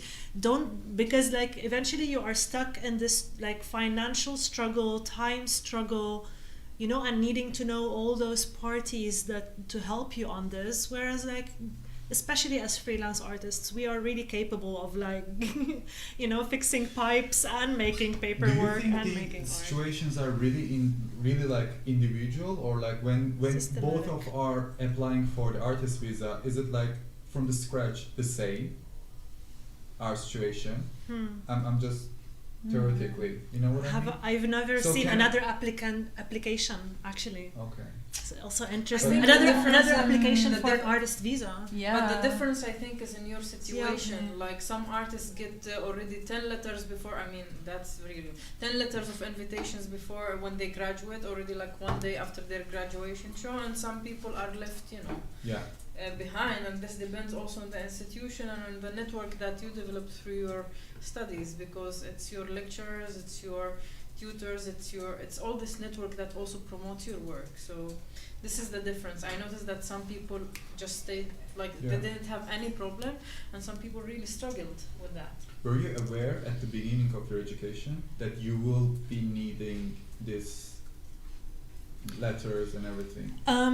In a way, yes, because I didn't come here just for the education. I was working here before. Okay. So every year I had to apply for a work permit. I wasn't a highly skilled migrant or highly skilled worker. So, wow, there's the word migrant in it. Yeah. Okay, so I wasn't that. I was working as a graphic designer in a studio, and every year they had to make an application for me of why I am suitable for that job and not any other They were EU person.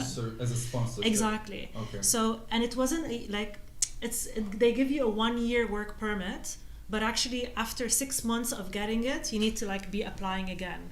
So I also had this 6 months breather, and then okay, I have to be on this application again. They were applying for me, but it was a studio of 3 people and I was the art director. So basically I was applying for myself and trying to interview people and say why they can't do my job. Because it was a bicultural design office and they needed to be also speaking and writing in Arabic. That was for 3 years. So I already had that experience Then after of 3 this. years, you And started then with a lawyer.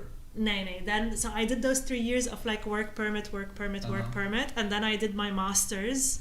So I got a studying visa. Yeah, for 2 years. For 2 years, and then after that I did the zoekjaar. After that I did the cohabitation. I did a cohabitation What for does 1 that year. mean? What is that? Like living with a partner. Yeah, that's. I want to say that's a plan B that you all can follow. Instead of It's highly recommended. is a stress on a relationship, but Flip also. until you find a Dutch person. But do you understand? Like it's also No, like it's better to being. find a European person. Yeah. Ah, yeah. Because if you find a Dutch person, you It's have to do harder. the Inburgering exam. Or that, I did or a that. highly skilled migrant. I mean, your life is easy. Then the company applies for you both. Oh yes, that's true. That's like the hierarchy of. So I did the Inburgering exam, like the Dutch- language. Let's close up, go home, search partners. I know. You No, can't but so the, sure. so it's all of that, like doing the Dutch exams, the 4-step Dutch exams, and then you don't want to be on the cohabitation because it's a stress for a relationship, and I don't want to Even have a the word sponsor. Feels like someone is petting you. Or I don't, something. yeah, Cohabitation. a sponsor, and like they have to report to the IND if our relationship stops.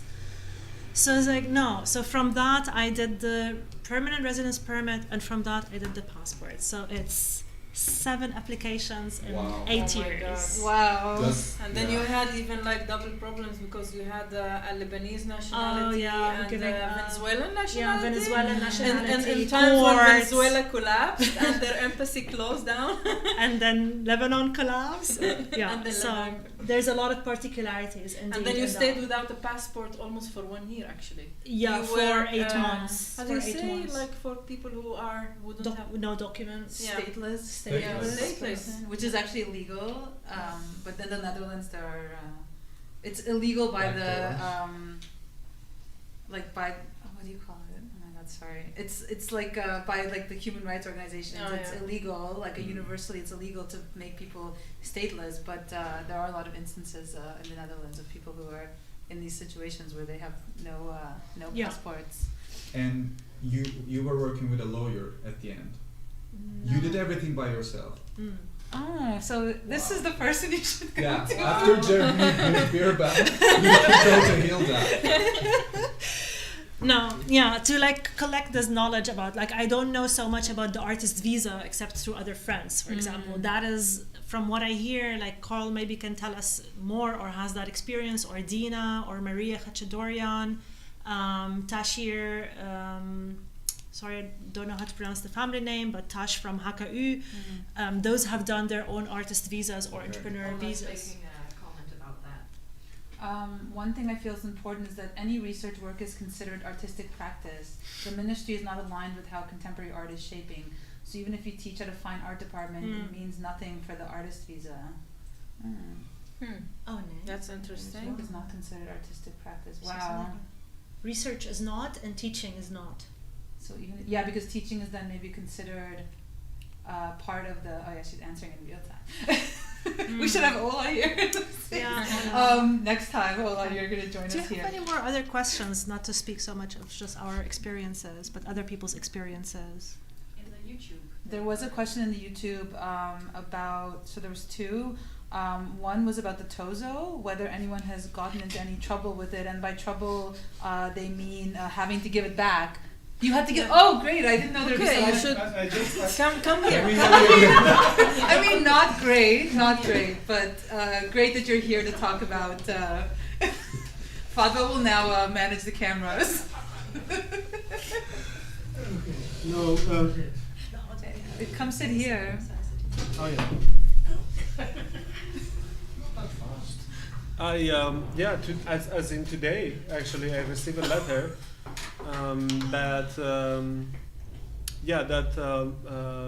basically, because for I think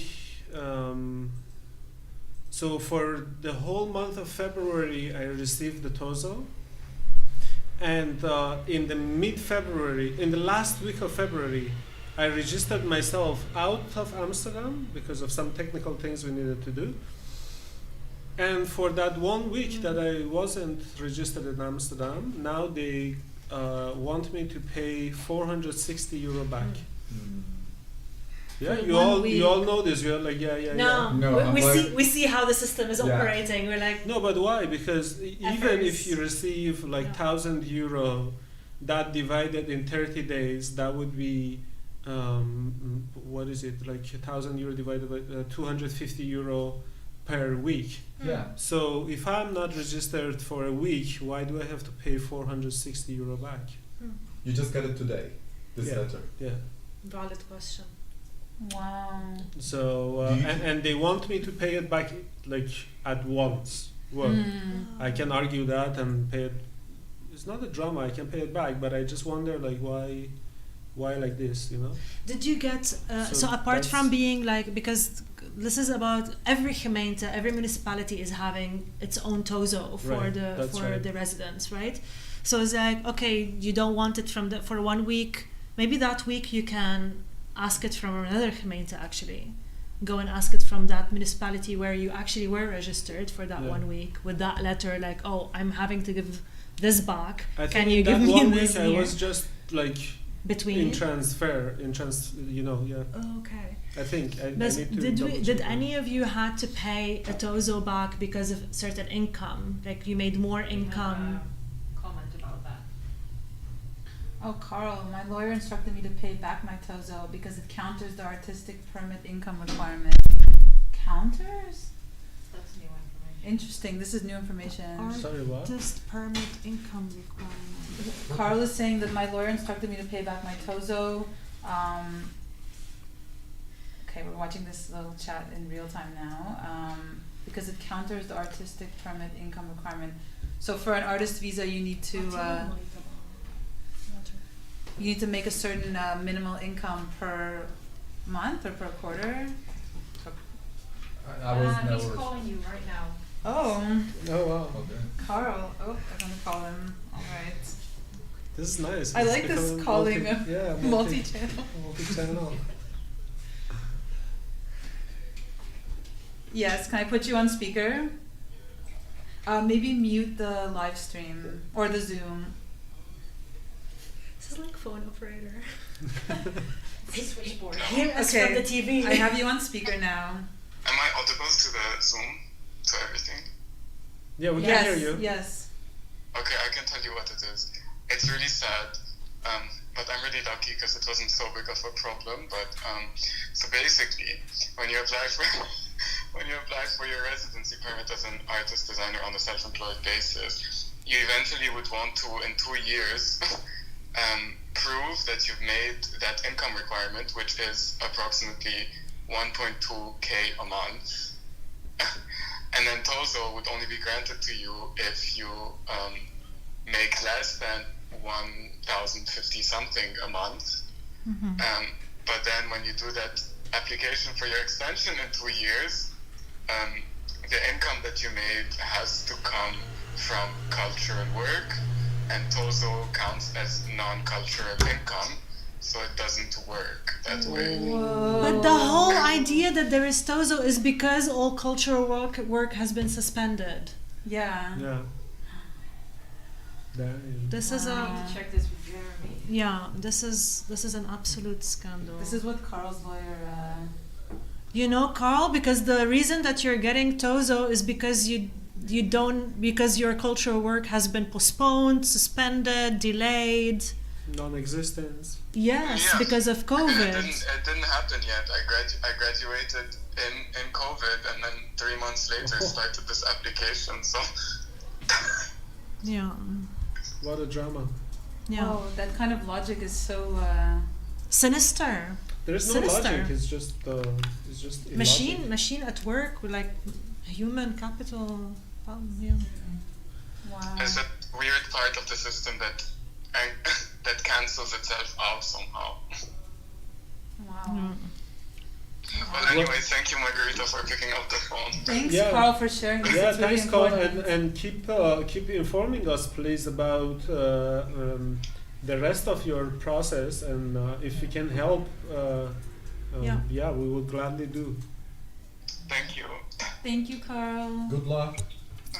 Bye.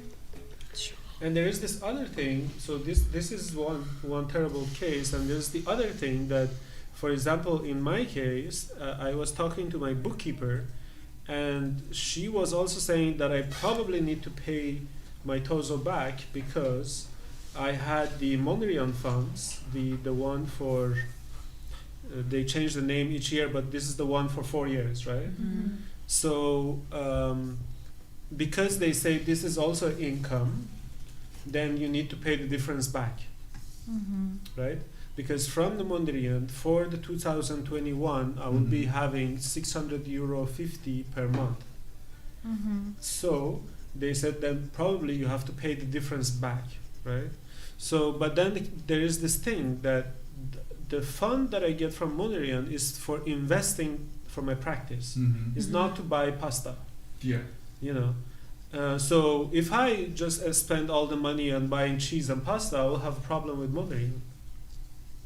Right? Because So then the TOZO is supposed to be covering your living costs. that's what it is. Right. So then I really wonder how I can deal with this, because I mean, I don't think it works like that. Yeah. And, So you have to and tell them it's but not an I called income. TOZO, and what they said is like, if you invest that money in your company, like you buy I don't know, whatever cameras and things like that, then you don't have to pay it back.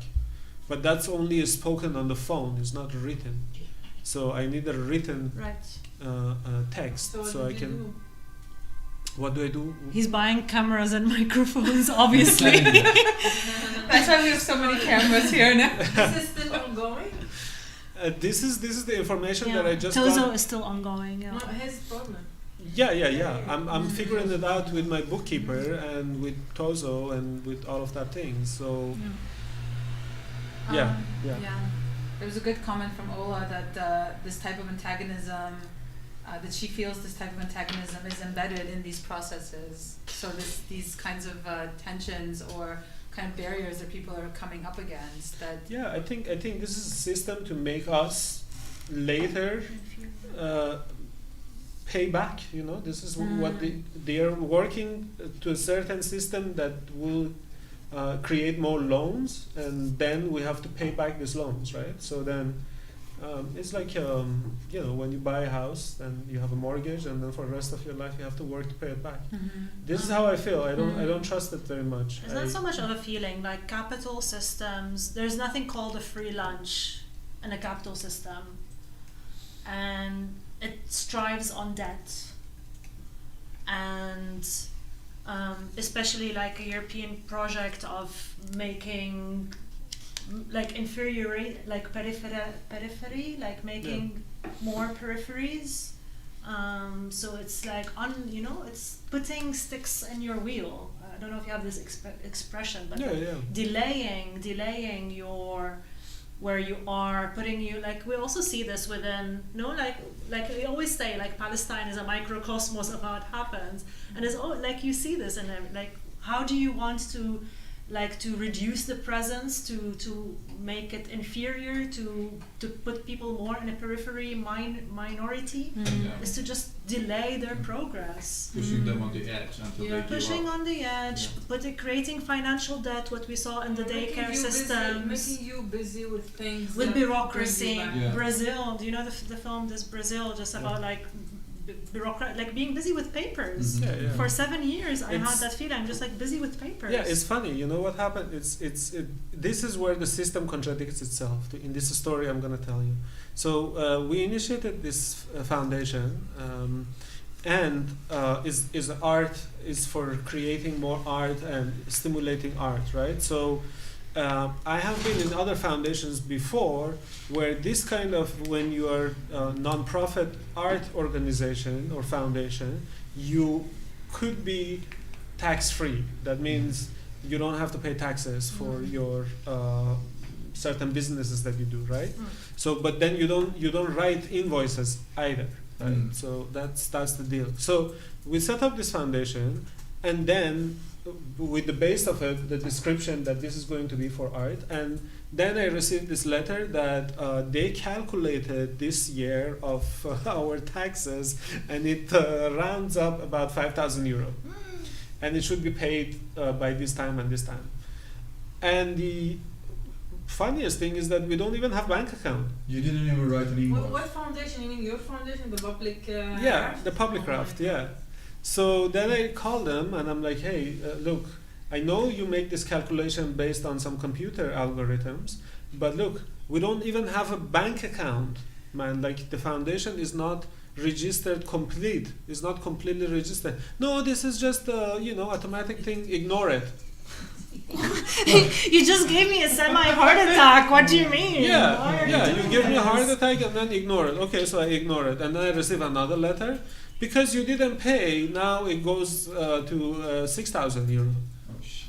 And I call again, and I'm like, hey, look, this is ridiculous. No, you just have to go to the login and say your income was 0. I'm like, why should I do this? Because I'm this and that and that. Anyways, another 5 letters and another headaches, and then I wrote a letter of objection and sent it to them, and then they say, oh, okay, it's okay, you don't have to pay it, but then now you have to pay for the costs. Of what? So when they make these letters, they say, okay, so you pay 5,000 euro, you say no, or you don't respond, and then in the next letter they send you, they add their administration cost. So that was 175 euro. So I'm like, okay, so one way or another. so no, listen to this. You make a mistake, you send me thread letters. Yeah. It's thread letters, right? Basically. You send me thread letters, and then you want me to pay for that cost that you made? Who's paying me? Which institution for is cost? This is Gemeente? Belastingdienst. Belastingdienst. Our friend. So who's paying me? The blue letters. No, who's paying me for calling them about 10 times, waiting on the line about 10 minutes on average, and having thread letters basically. And at the end, did you pay the costs? At the end, they were convinced that we are tax free, so we are free of tax, and they sent me another letter saying that basically you need to pay for the cost, and I just ignored it. And then they didn't send me any letters, and now they send me a letter again saying you need to pay to do your taxes. And I'm like, And how many hours you invested in That this? is my Kalashnikov. Actually, we forgot to share. There was a comment about this art project with the Belastingdienst, and it was they made origami out of the blue letter. So that was the impact of the project. Therapy.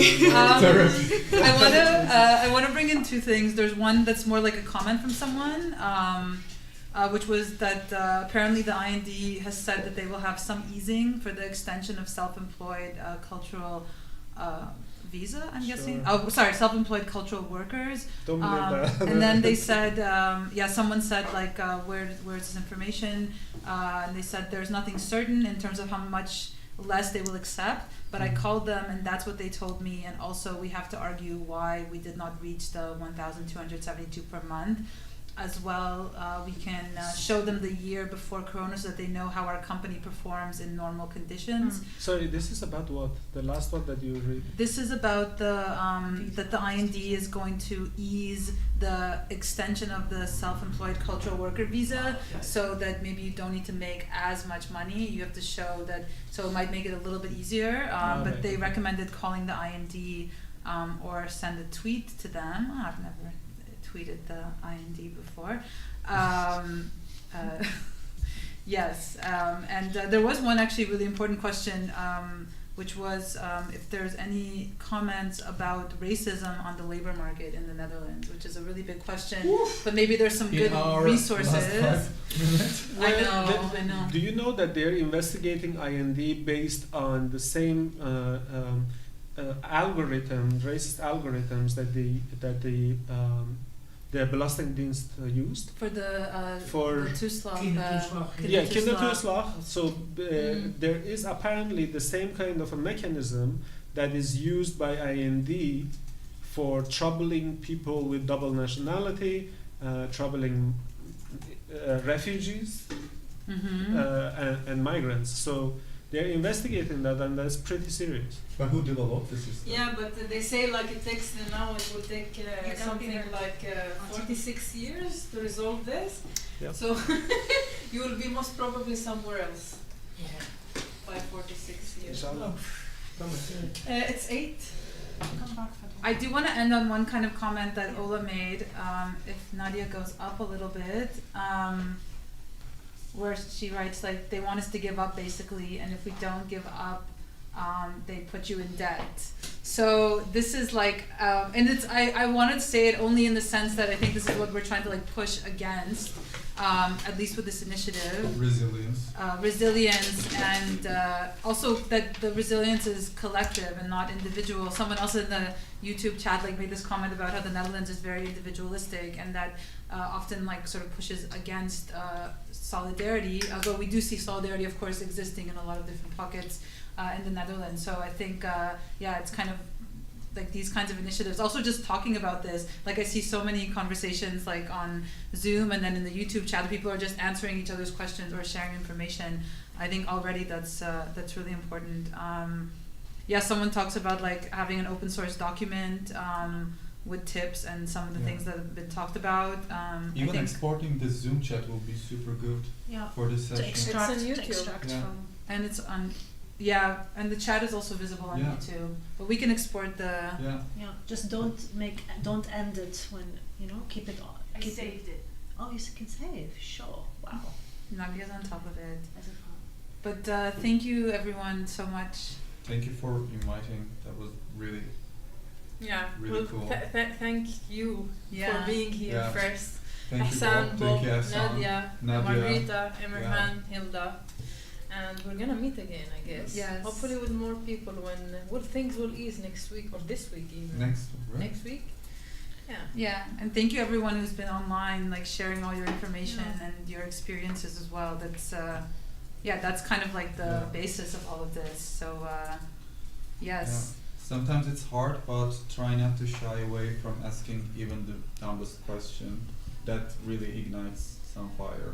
So Can we share like if people need to have some because we don't have our email set up yet, like We can we private will set up something on the website soon. Yeah, so in the meantime, if somebody has any pressing questions, could they send it to DIWAN, to there is W139 email? There is an email for the artistic core, and so maybe Nadia, if you could share it.